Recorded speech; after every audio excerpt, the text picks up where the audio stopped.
Baik, kali ini kita akan membahas tentang transformator atau biasa disingkat dengan trafo. Sesuai dengan namanya, trans itu adalah berpindah ya, atau merubah ya, berpindah dari satu tempat ke tempat lain kalau dulu transmigrasi ya. Kalau transformator mah ya apa yang pindah, dalam hal ini ya, pindah dari satu tegangan ke tegangan lain atau merubah dari tegangan yang lebih rendah ke tegangan yang lebih tinggi, atau sebaliknya dari tegangan yang lebih tinggi ke tegangan yang lebih rendah. Nah, kapan ketika tegangan itu dirubah menjadi tinggi dan kapan ketika tegangan itu dirubah menjadi rendah?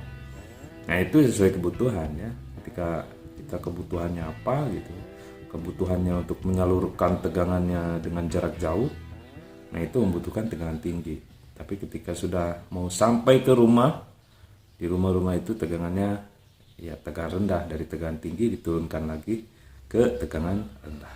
Jadi transformator adalah fungsinya untuk merubah dari satu tegangan ke tegangan lain. Nah, dalam hal ini berubahnya bisa dari tegangan rendah ke tegangan tinggi atau dari tegangan tinggi ke tegangan rendah. Makanya transformator itu terbagi dua, ada transformator step up ya, untuk menaikkan tegangan, ada transformator step down untuk menurunkan tegangan. Nah, kapan tegangan itu dinaikkan? Nah, ini biasanya digunakan atau dipasang di pembangkit listriknya ya. Jadi ketika pembangkit listrik itu menghasilkan tegangan listrik, menghasilkan arus listrik ya. Kemudian ketika mau disalurkan ke jarak yang sangat jauh, maka dibutuhkan tegangan tinggi. Maka pada waktu itu dilewatkan kepada transformator step up atau transformator untuk menaikkan tegangan.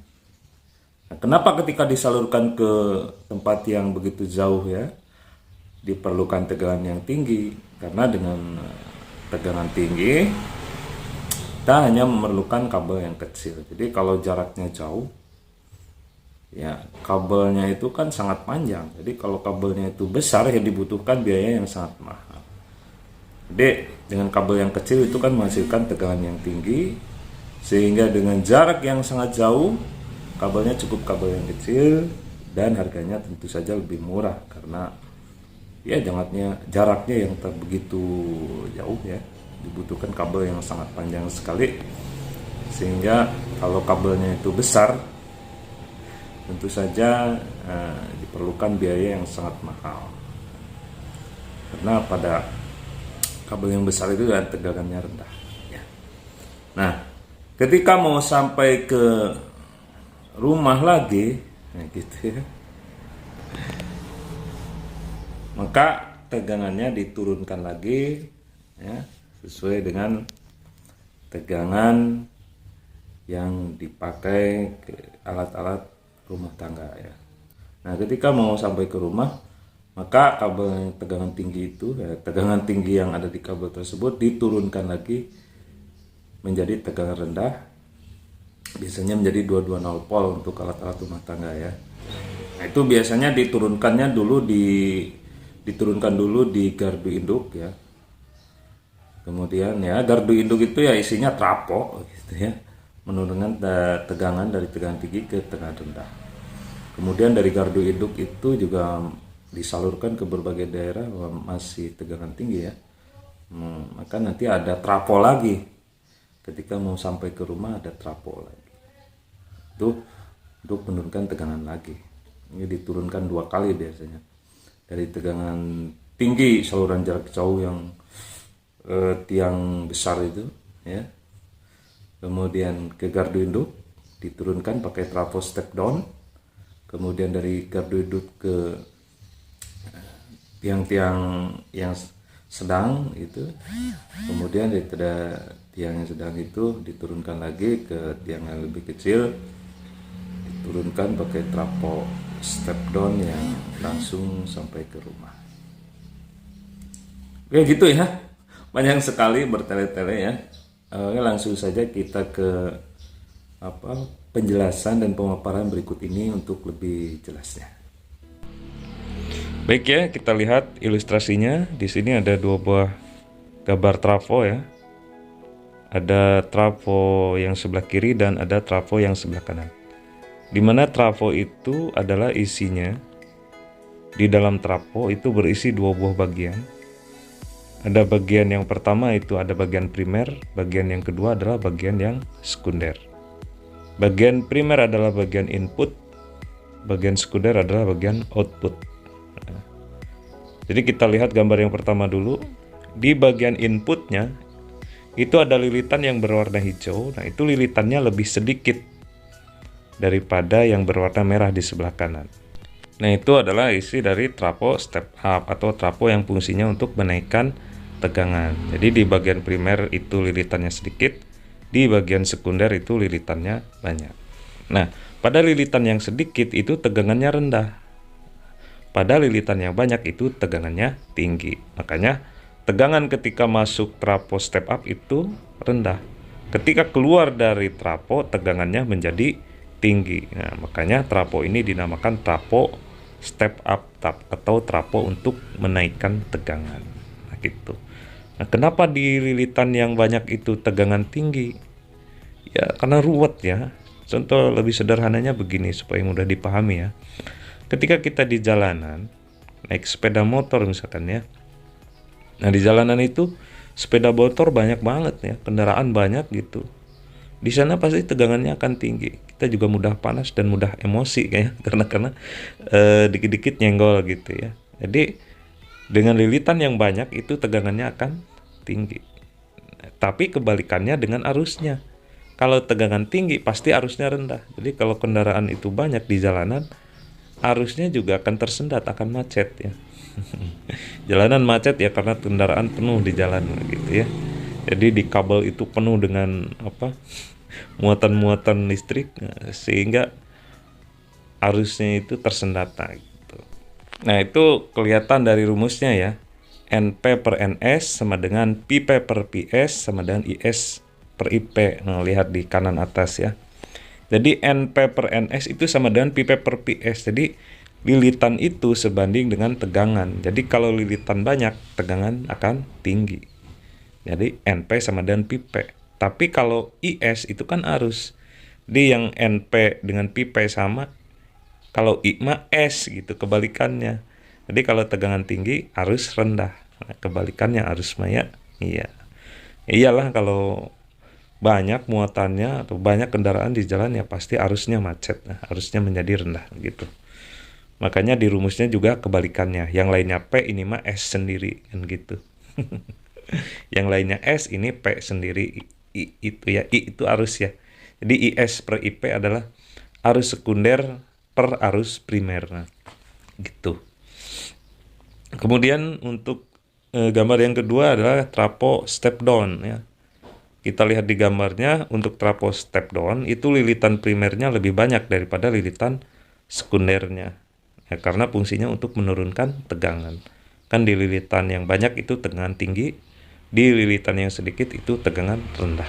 Jadi ketika masuk trafo step down tegangannya tinggi, ketika keluar dari trafonya tegangannya menjadi rendah. Makanya namanya trafo penurun tegangan atau trafo step down gitu ya. Situ ada keterangan-keterangannya, ada NP, ada IP ya. NP itu ya lilitan primer ya. Di gambar trafo yang kedua, IP itu ya arus primer. Kemudian ada NS itu adalah lilitan sekunder, ada IS itu adalah arus sekunder.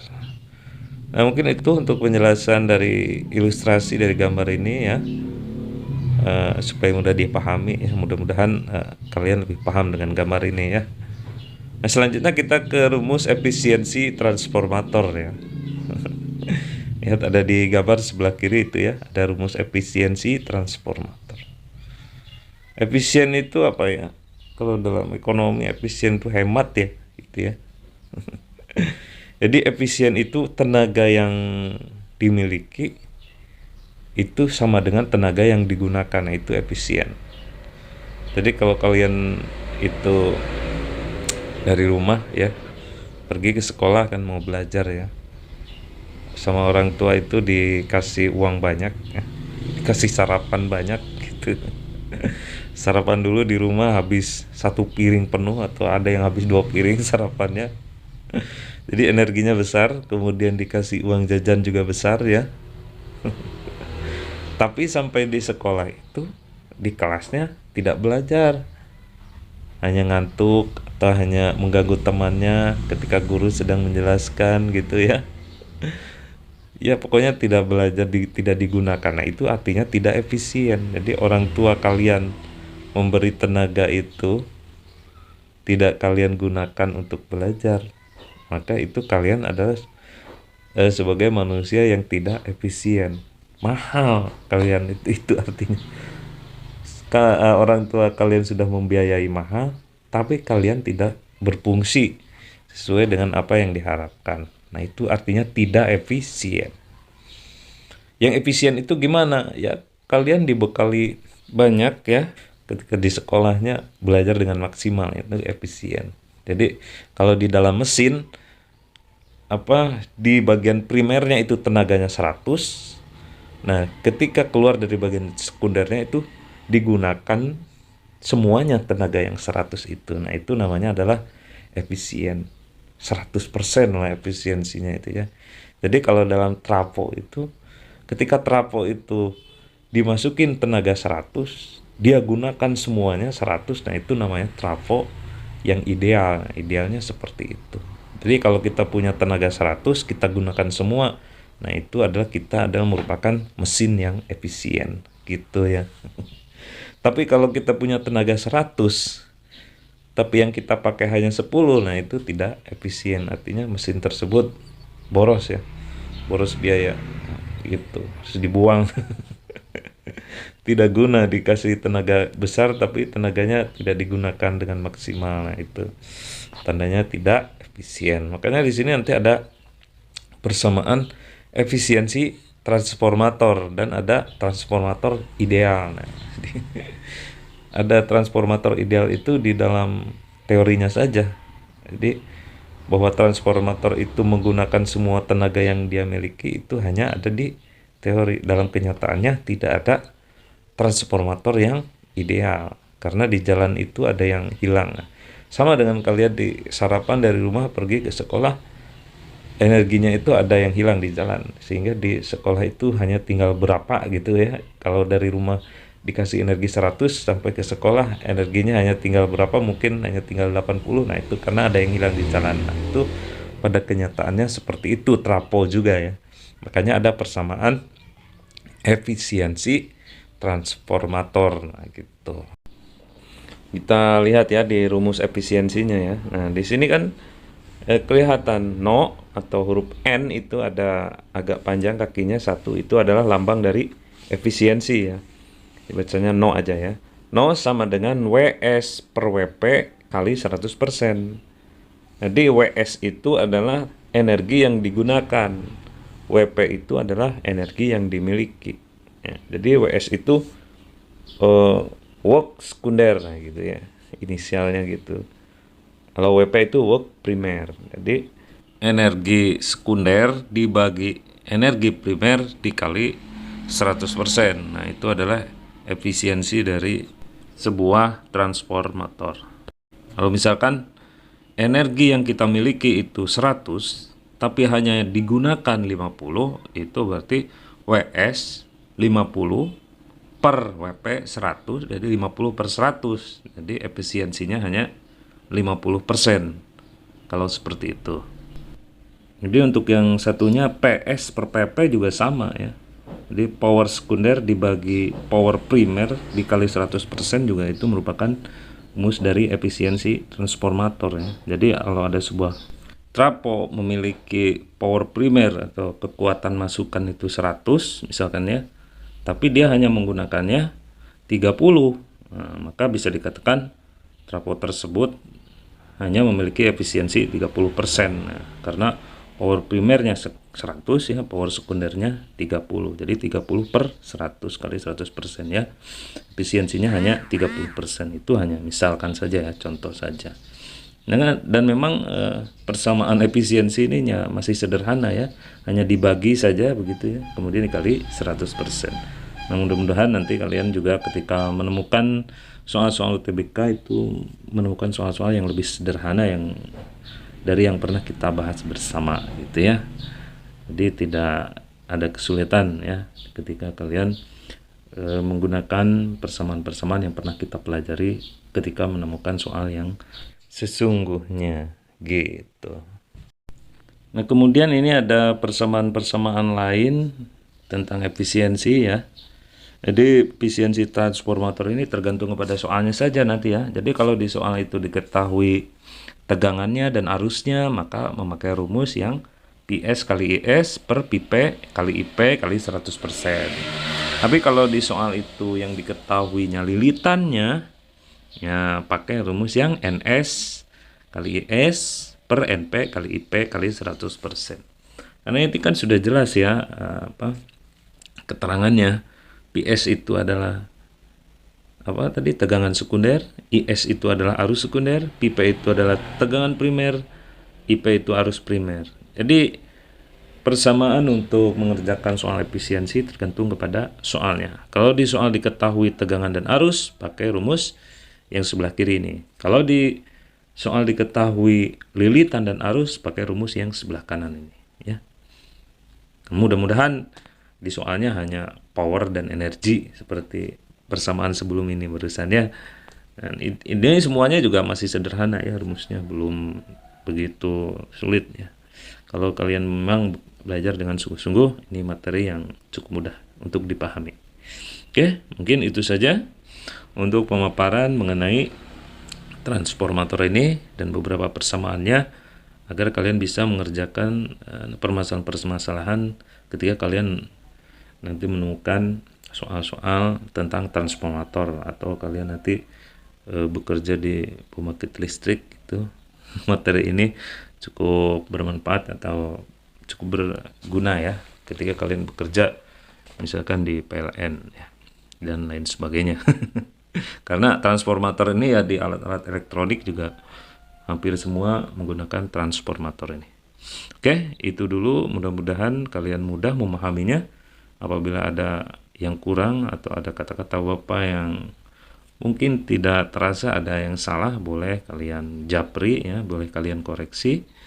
Langsung hubungi Bapak, bisa di lewat WA, bisa lewat Telegram, atau kalian komen di bawah video ini apa kekurangannya sehingga kita bisa menjadikan sebuah diskusi yang positif ya, yang membangun ya. Dari kesalahan kita bisa belajar dan kita bisa memperbaikinya. Nah, itu tiba kita ke sesi berikutnya ya, yaitu kita akan membahas soal-soal tentang transformator ini. Oke, kita langsung saja ke soal yang pertama. Oke, langsung saja kita baca soalnya ya. Sebuah transformator step down dengan efisiensi 50% mempunyai tegangan primer 240 volt dan tegangan sekunder 120 volt. Kuat arus pada kumparan primernya 2 ampere, maka besar daya yang hilang akibat panas dan faktor lainnya adalah. Nah, jadi soal ini menanyakan adanya daya yang hilang ketika dipakai. Nah, bagaimana cara mengerjakan soal ini? Ya, kita lihat aja diketahuinya apa saja, kemudian kita sesuaikan atau kita cocokkan dengan rumus yang mana yang bisa untuk menyelesaikan soal ini. Nah, di soal kan diketahuinya efisiensi. Nah, itu berarti nanti pakai rumus efisiensi. Kemudian ada tegangan primer, ada tegangan sekunder, ada arus primer. Nah, berarti ada tegangan primer, ada tegangan sekunder, dan ada arus.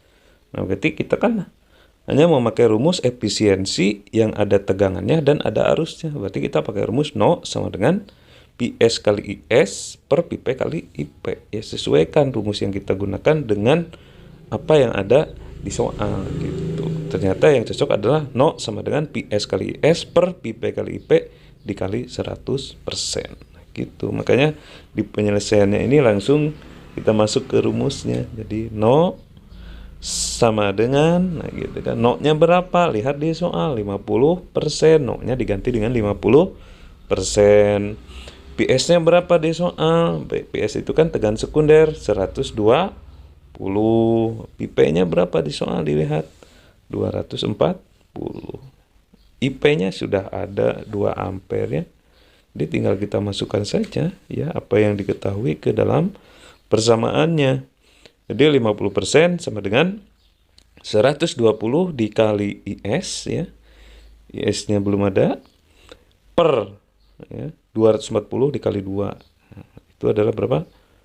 480 ya. Jadi 120 dibagi 480 kan 1/4 ya. Jadi 50% sama dengan 0,25 kali IS.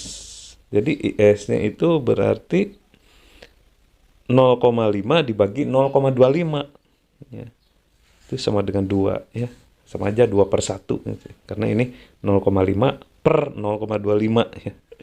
Jadi hasilnya IS-nya atau arus sekundernya adalah 2. Nah, sementara di soal ini yang ditanyakan adalah daya yang hilang. Menghitung daya yang hilang berarti kita harus menghitung dulu daya yang kita miliki dengan daya yang kita gunakan. Nah, kalau ada selisihnya berarti ada daya yang hilang ya. Dan ini memang ada yang hilang karena pertanyaannya aja sudah berapa besar daya yang hilang kan gitu. Berarti kan kita ngitung daya yang dimiliki dengan daya yang digunakan. Nah, itu selisihnya adalah jawabannya berarti. Nah, kita ngitung daya yang dimiliki dulu, berarti daya primernya ya. Daya primer itu ya rumus daya ya, daya itu kan Pi kali I ya, tegangan dikalikan arus. Jadi kalau PP itu daya primer berarti Pi primer dikalikan I primer ya. Tegangan primernya 240, arus primernya 2, sudah ketemu tadi ya. Jadi daya primernya adalah 240 kali 2 sama dengan 480. Kemudian daya sekundernya berapa yang digunakannya? Nah, yang digunakannya yaitu PS dikalikan IS ya. Daya sekunder itu sama dengan PS kali IS. Jadi PS-nya 120, IS-nya 2, hasilnya 240. Nah, ternyata yang digunakan atau daya yang digunakan itu 240. Sementara daya yang dimiliki 480, berarti ada yang hilang kan? Kita memiliki 480, yang dipakai hanya 240. Berarti yang hilang berapa? Ya dihitung aja selisihnya. 480 dikurangi 240. Ternyata yang hilang adalah 240. 50%-nya ya. Ya benar, efisiensinya kan 50% gitu ya. Jadi daya yang hilang jawabannya adalah 240 watt. Itu ya. Mudah ya untuk menyelesaikan soal efisiensi ini. Mungkin kebetulan ketemu soal yang mudah ya, ini mudah yang enggak, ini termasuk soal yang normal lah ya. Oke, kita ke soal berikutnya. Oke, kita baca ya soalnya. Oh, di sini ada sebuah tabel yang berisi besaran-besaran yang sudah diketahui, sementara ada 2 besaran lain yang belum diketahui. Di sana ada Pi-P ya, tegangan primer 200 volt, kemudian ada IP arus primer 3 mA. Kemudian ada NP yang belum diketahui sebagai P gitu ya, lilitan primer. Kemudian ada PS ya. Tegangan sekunder ya sebagai kick ya, belum diketahui. Kemudian ada IS 75 mA, kemudian ada NS lilitan sekunder 40 lilitan. Nah, dari semua yang diketahui itu hanya ada 2 yang belum diketahui, yaitu NP dan PS. Nah, pertanyaannya adalah mencari 2 yang diketahui itu, mencari P dan Q-nya berapa. Mencari P berarti mencari lilitan primernya, mencari Q berarti mencari tegangan sekundernya. Ya, soal ini termasuk soal yang mudah ya, asalkan kita sudah hafal rumus yang sudah dijelaskan tadi. Oke, yang lebih mudah kita nyari PS-nya dulu ya. Karena dengan mencari PS kita kalau sudah ketemu langsung kita bisa mencari NP-nya gitu ya. Kita cari PS-nya dulu dengan Pi-P per PS sama dengan IS per IP ya. Pi-P-nya kan sudah ada di tabel 200 dan PS-nya adalah Q sama dengan IS per IP, IS-nya 75 dan IP-nya 3 ya. Sementara yang dicari adalah PS-nya atau Q-nya. Kalau sudah dimasukkan 200 per Q sama dengan 75 per 3. Tinggal dikali silang ya. 3 dikali 200 dibagi 75. Maka hasilnya adalah 8. Itu untuk Q-nya ya. Berarti Q-nya adalah 8 volt ya. Setelah ketemu Q-nya lebih mudah lagi untuk mencari P-nya. Mencari P berarti mencari NP-nya ya, lilitan primernya gitu. NP per NS sama dengan IS per IP kan rumusnya ya. NP-nya yang dicari adalah P, NS-nya 40 sama dengan IS-nya 75, IP-nya 3. Jadi hasilnya adalah 75 per 3 sama dengan P per 40. Jadi P-nya adalah 40 kali 75 kali silang dibagi 3. Hasilnya adalah 1000 lilitan ya. Jadi jawabannya P-nya 1000 lilitan dan Q-nya adalah 8 volt. Jadi jawabannya yang A ya. Yaitu ya soal yang cukup mudah dan mudah-mudahan kalian dimudahkan setelah mengikuti atau sedang mempelajari materi ini dari awal sampai akhir. Hanya 2 contoh soal saja ya untuk menghemat waktu karena ini juga sudah memakan waktu yang cukup lama ya. Oke, untuk lebih memperlancar kalian cari soal-soal tentang transformator ini di literasi yang lain atau di buku-buku soal juga banyak ya, di internet juga banyak, dan mudah-mudahan setelah kalian mencoba di soal-soal yang lain kalian bisa menemukan jalan cepatnya dengan sendirinya. Oke, itu dulu untuk kali ini. Mudah-mudahan kalian dimudahkan segala urusannya dan kalian tuntaskan semua tugas-tugasnya dengan baik. Wassalamualaikum warahmatullahi wabarakatuh.